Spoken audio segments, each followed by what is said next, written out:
Hello बच्चों, good morning. आइए आपके कोर्स की एक पोएम को डिस्कस करते हैं और आप टेक्स्ट लेके बैठे। आपके कोर्स में एक पोएम है चाइल्डहुड। पोएम का टाइटल क्या है बच्चों? चाइल्डहुड। और ये चाइल्डहुड जो पोएम है कंपोज्ड बाय मार्क्स नटेन के द्वारा ये कंपोज्ड हुई है। अब चूंकि हम जब डिस्कस करते हैं तो बहुत सारी रिलेटिंग टू पोएम और पोइट इंफॉर्मेशंस की हम बात करते हैं, जो कि एक बेसिक जानकारी होना बहुत जरूरी है बच्चे के लिए। तो यहाँ हम पोइट की बात कर रहे हैं। पोइट के कुछ रिलेटिंग पर्सनल इंफॉर्मेशंस के बारे में लिटरेरी डॉक्यूमेंट सर्टेन नहीं है, और पोएम के लिखे जाने और प्रकाशन के रूप में भी ज्यादा जो है सर्टेन इंफॉर्मेशन नहीं है। तो कंफ्यूज होने की आवश्यकता नहीं है आपको। राइटर जो हमारी पोएम का पोइट है, इसके जन्म की जहां बात आती है तो कुछ डॉक्यूमेंट कह रहे 1917 में इसका जन्म हुआ और 1995 में इसकी डेथ सर्टेन डॉक्यूमेंट्स के बेस पर आती है। ये कहाँ का राइटर था? ओस्लो, नॉर्वे में इसका जन्म हुआ था। मीन्स नॉर्वेजियन राइटर है। और इस पोएम की भी हम बात करते हैं, चाइल्डहुड इसके द्वारा कब लिखी गई, कब प्रकाशित हुई। तो एक तो इसके लिखे जाने का जो है ज्यादा हमारे पास डॉक्यूमेंट नहीं है। एक इंफॉर्मेशन तो ये आती है कि poet himself was about 12 years. शायद उस समय ये कंपोज हुई, लिखी कवि ने। और फिर आगे जाकर पब्लिकेशन की जब बात आती है तो 1979 में चिल्ड्रन जो पोएम्स है वो प्रकाशक उसने दी। उस समय इसका माना जाता। ओके, छोड़ो इस बात को। हम टेक्सुअल लाइन टू लाइन और स्ट्रेंजर वाइज बात कर रहे हैं पोएम को, ताकि आप अपने टेक्सुअल जो क्वेश्चंस होते हैं एग्जाम के रिलेटिंग उनके आंसर्स आप दे सको।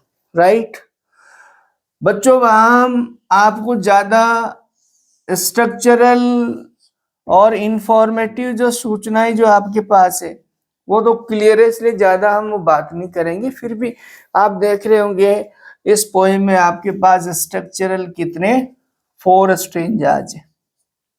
कितने स्ट्रेंजाज है? 4 स्ट्रेंजाज है। और चाइल्डहुड जो वर्ड है, इसी से आप चले गए होंगे, समझ रहे होंगे कि कवि क्या बात करेगा इसमें। बचपन से रिलेटेड कोई बात होगी। बिल्कुल। यहाँ चाइल्डहुड जो है ये अपने आप में सिंबॉलिक है, सिंबॉलिक रूप में। और चाइल्डहुड किस बात का सिंबल है? ये तो आपको याद है ना, ये आपका सिंबल है इनोसेंस। इनोसेंस का है ना। बच्चे जो होते हैं वो वेरी इनोसेंट होते हैं। अब पहली बात तो ये है कि आपको इसकी बाउंड्री, इसकी मार्जिनल लाइन यानी बच्चों की, तो साइकोलॉजी के बेस पे 12 के पार या 12 से एडोलसेंट पीरियड ऑफ चाइल्ड माना जाता है। उसके बाद वो एडल्ट हो जाता है। पोइट यहाँ इस कविता की थीम के माध्यम से इसी तरह की बात कर रहा है। लेकिन ये कहें कि पोइट चाइल्डहुड के खो जाने पर कोई रिग्रेट कर रहा है या नहीं कर रहा, नो नो नो। वो introspectively thinking, poet thinks very introspectively. कवि सोचने बैठता है और कविता का जो स्टार्ट होता, पहला स्ट्रेंजर देखिए कह रहा, व्हेन डिड माय चाइल्डहुड गो।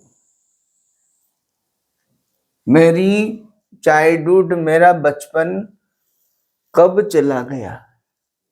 अब यदि इसको लेंगे तो आप बताओ, जो गो वर्ब लगाया और चाइल्डहुड लगाया तो इससे होगा क्या? कब चला गया, बचपन कब चला गया से मीन्स यहाँ पर्सोनिफाइड कर रहा है कि इसको चाइल्डहुड क्या कर दिया बच्चों? पर्सोनिफाइड या पर्सोनिफाइड कर दिया। पर्सोनिफाइड करके कवि यहाँ एक क्वेश्चन करता है कि मेरा बचपन कब चला गया, मीन्स मैं कब एडल्ट हो गया। When I crossed the boundary of childhood and the age of childhood, ये सोचने बैठता है। और फिर क्या, Was it the day I ceased to be 11? देखो ध्यान से यहां पर, क्या ये वो समय था जब मैंने, क्या सीज्ड का मतलब है बंद होना या रुकना, स्टॉप, और टू बी 11 मीन्स कहने का मैं 11 से ऊपर का हो गया। और 11 से ऊपर का हो गया से क्या मतलब हुआ, जब मैं 12 वर्ष का हो गया, मैंने 11 पार कर लिया। क्या ये वो उम्र थी? इसका मतलब है यहां introspectively poet is thinking very cross question कर रहा है खुद, और वो जो आंसर दे रहा है वो प्रोबेबिलिटी में दे रहा है, is a speaking probability. Okay, तो 12 की थी, वाज इट द टाइम, फिर कहा क्या ये समय वो था, आई रियलाइज दैट, जब मैंने ये महसूस किया। क्या महसूस किया, एक तो वर्ड आया हेल, एक एंड आया heaven, that hell and heaven couldn't be found in geography। इसका ये मतलब हुआ, पहला तो उसने लॉजिक दिया, इसका मतलब है क्या हुआ, पोइट रैशनल हो गया, रैशनली थिंकिंग। और रैशनली थॉट का क्या मतलब होता है बच्चों, लॉजिकली पोइट सोच रहा है। पहला लॉजिक तो क्या दिया, जब मैं 11 पार कर गया, पहला लॉजिक 11 वर्ष पार करना, ईयर्स पार करना पहला। दूसरा क्या हुआ कि क्या ये वो उम्र थी, was it the time realise, मैंने महसूस किया, हेल एंड हेवन क्या couldn't be found in geography. ये दूसरा हेल एंड हेवन वाला है। और हेल एंड हेवन से क्या मतलब है, यहाँ थोड़ा गहरा मीनिंग आप समझना पड़ेगा। यहाँ तो ये है कि जब हम बच्चे होते हैं तो माँ बाप उनके होते हैं, पेरेंट्स जो होते हैं, they tell about hell and heaven. और चिल्ड्रन छोटे जो इनोसेंस होते हैं, दे बिलीव, उसके बारे में विश्वास करते हैं। क्या करते हैं, बुरा करेंगे भगवान दंड देगा, स्वर्ग में जाएंगे मरने के बाद, बुरे व्यक्ति हेवन में जाएंगे, अच्छे व्यक्ति और बुरे व्यक्ति हेवन में जाएंगे, बुरे व्यक्ति हेल में जाएंगे। इस तरह का, कहाँ जाएंगे, बुरे व्यक्ति हेल में जाएंगे, अच्छे व्यक्ति कहाँ जाएंगे, हेवन में जाएंगे। और गॉड निर्णय करेगा, दंडित करेगा, पनिश करेगा, ऐसी बातों में विश्वास करना करते हैं ना बच्चे। And therefore couldn't B was that the day.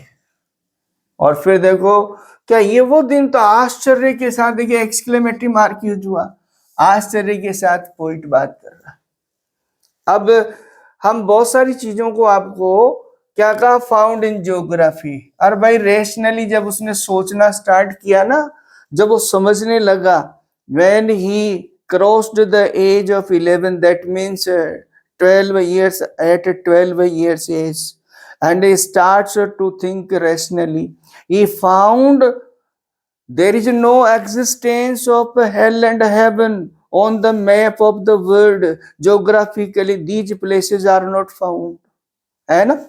अब यहां इसमें ये बात करने के साथ मैं आपसे कह रहा हूं कि इसमें लिटरेरी टर्म्स ये सब तो निकाल लोगे ना आप। देखो इसमें आई का प्रयोग हो रहा है, आई है, ये क्वेश्चन है आपका, क्वेश्चन है। तो इन सब चीजों का आप ध्यान रखना भाई, ठीक है। जितने भी लिटरेरी टर्म्स आपके बनते हैं उसका ध्यान रखिए। फिर देखिए अगले स्टेंजा में क्या कहना, When did my childhood go? कब चला गया मेरा बचपन? मेरा बचपन कब चला गया? आप देखेंगे यहाँ आपका क्या आ रहा है, वॉज, यहाँ क्या रहा, वॉज, तो ये दोनों मिलके क्या बना लिटरेचर में, एनाफोरा। एनाफोरा, आपको याद है ना एनाफोरा क्या होता है भाई? एनाफोरा मीन्स किसी स्टेंजा में दो या दो से अधिक लाइन का बिगिनिंग वर्ड सेम हो तो वहां पर क्या होगा, एनाफोरा होगा। तो एनाफोरा आपको मिल गया। इसमें पर्सोनिफिकेशन है, इंटरोगेशन है, आपका एक्सक्लेमेशन है, पोइट को इस बात पर आश्चर्य हो रहा है, पोइट इंट्रोस्पेक्टिवली पूछ रहा है, ये सब आप ध्यान रखें। और आई का प्रयोग क्या बता रहा है, ये फर्स्ट पर्सन में poem means who is speaker here, poet himself here. Okay, When did my childhood go? अब बच्चों में पहले आपको बता दूं, देखिएगा when से स्टार्ट हो रहा है और क्वेश्चन है, ठीक है, आपका when से स्टार्ट हो रहा है और क्वेश्चन है? ये देखो when से स्टार्ट हो रहा है और ये क्वेश्चन है, और यहाँ क्वेश्चन तो है लेकिन हल्का सा चेंज हुआ, यहाँ वेयर कर दिया, बाकी देखो आया। चलो बताओ क्या बोलेंगे इसको, अन्य अदर पोएम्स में भी डिस्कस किया ना, क्या बोलेंगे इसको, ये कहलाएगा बच्चों रिफ्रेन। रिफ्रेन है ना, रिफ्रेन कहलाएगा, ठीक है। तो यहां कह रहा है मेरा बचपन कब चला गया, was it the time I realise, क्या ये वो समय था जब मैंने पाया, मैंने महसूस किया, दैट एडल्ट्स वर नॉट। अब यहां देखो, यहां आपका कोई पंक्चुएशन नहीं है इस लाइन में, ये लाइन यहां आती है, याद है ना आपको क्या बोलते हैं इसको, एंजाममेंट। एंजाममेंट याद है, यहां एंजाममेंट का प्रयोग हुआ है। फिर देखो क्या कह रहा, दे टॉक्ड, ये कहा करते थे, कौन, एडल्ट, बड़े, सीनियर्स, पेरेंट्स, क्या कहते थे ये, love and preached of love. ये फ्रेज का प्रयोग किया कि क्या वो ये समय था जब मैंने जाना कि ये जो एडल्ट्स हैं, बड़े, ये क्या प्रीच का मतलब उपदेश देते हैं, क्या करते हैं, प्यार करो, सबसे प्रेम से रहो। लेकिन जब मैं रेशनली सोचने लगा, लॉजिकली सोचने लगा, when I found my self matured, तो मैंने इसमें क्या पाया कि वो ऐसा नहीं है, तो क्या ये उम्र थी, but didn't act, I line, didn't act so lovingly, लेकिन उनका व्यवहार ऐसा नहीं था, तब मैंने महसूस किया, वाज दैट द डे, क्या ये दिन था जब मैंने महसूस किया मेरा बचपन कहाँ यानी गया, कब बीत गया, मतलब है जब मैंने महसूस किया, जब मैं समझने लगा, तब मुझे लगा कि मेरा जन्म यानी बचपन कब चला गया। फिर देखो, एंड माई चाइल्डहुड गो, फिर वो क्वेश्चन आया, वही बात है, कब मेरा बचपन बीत गया, वॉज इट वेन, ये लॉजिकली सोच रहा, तर्क दे रहा है, found my mind was really mind, जब मैंने महसूस किया, क्या यहां इस स्टेंजा में, यहां तो वो किस पे, अपने बुजुर्गों पे, बड़ों पे, अपने एडल्ट्स पे निर्भर था, डिपेंडेंट था, लेकिन यहाँ क्या है, इंडिपेंडेंट। यहाँ क्या कह रहा है, हमारी एज कैसे होती है, ग्रेजुअली, हमारी एज ग्रेजुअली बीत जाती है ना, क्या, was it when I found my mind was alone mind, जब मैं सोचने समझने लगा, मैं जब इंडिपेंडेंट हो गया, तो मुझे महसूस हुआ क्या ये वो समय था, to use whichever way I choose, जब मुझ में समझ आ गई, जो कुछ भी करना है, जो कोई रास्ता लेना है, तो क्या ये वो समय था, मीन्स जब समझने लगा, तब ये उम्र बचपन चला गया, प्रोड्यूसिंग और thoughts that were not, those of other people. इसका मतलब ये हुआ, जब मैं अपने विचार रखने लगा, लॉजिकली रैशनली सोचने लगा, तो शायद ये वो समय था जब मेरा बचपन चला गया। बट माई ओन, मेरा अपना, एंड माइन अलोन, सिर्फ माई ओन, माइन अलोन, इसमें ओन और माइन अलोन का प्रयोग करने का मतलब एम्फेसाइज कर रहा है, और एम्फेसाइजिंग करते हुए अपने विचार। वॉज देट द डे, क्या ये वो दिन था? मीन्स इसका भाव ये होगा, when I started to realize and when I had my own thought, I be separated from the ideas and the advices of the elders, that the day was when my childhood went, जब मेरा बचपन बीत गया, मैं adult हो गया। अब यहां तक उसने तार्किक लॉजिक दिया। फिर क्या कह रहा है, where did my childhood go, वहां तो क्या था बच्चों, वेन, कब कब। अब जब उसने महसूस कर लिया, तो ये कहता है कहां चला गया मेरा बचपन, तो कहां चला गया, वेयर डिड, और वो कहता है it went to some forgotten place. Forgotten place कौन सा, चाइल्डहुड, इनोसेंस, वो बचपन, शायद ये वहां चला गया, forgotten place, and that is hidden in an infant face, और कहाँ छिपा है वो, किसमें पाया जाता है, मीन्स बचपन को बताया, बचपन कहाँ होता है, और वो बताया hidden in an infant's face, that is all I know. और यहां बताया rationally I found the answer of these questions, इन सवालों के जवाब मुझे मिले। बचपन कहाँ चला गया, कहाँ चला गया, वो चला गया बच्चे के चेहरे में पाया जाता है। बचपन में कौन सी 12 साल की उम्र के पहले मिलता है। अब आप इसमें बहुत सारी चीजें देख लीजिए, यहां आप इसमें एलिट्रेशन ढूंढ लें, आप इसमें मेटाफर ढूंढ लें, इसमें पोएटिक लाइसेंस ढूंढ लें, इसकी राइम स्कीम तो बना लोगे आप।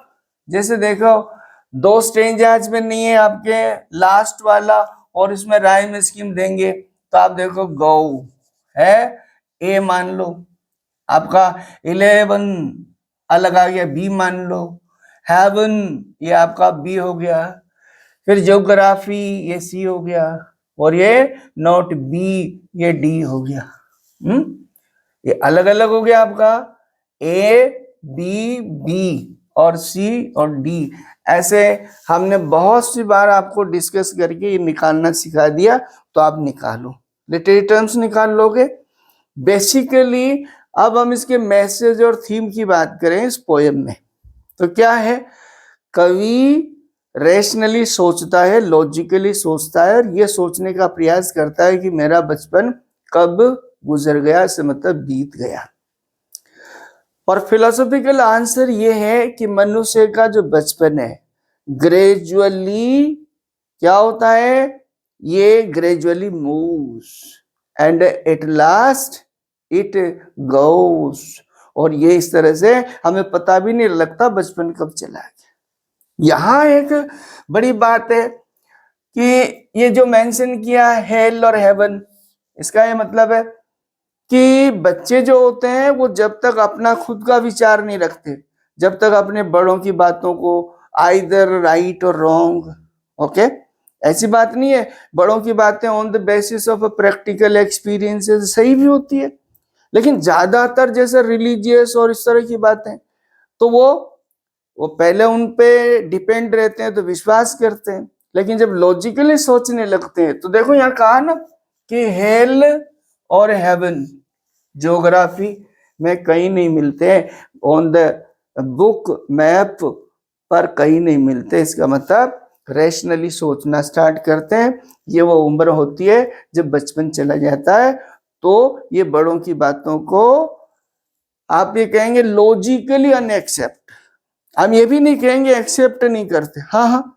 On the basis of their own logic they start to avoid them, and here he also messages in this way. It's your poem. I think it will be very beneficial, informative, and thematically and informationally it will give your answers, textual answers. Okay, it will be enough. Then meet you in next video. Thank you.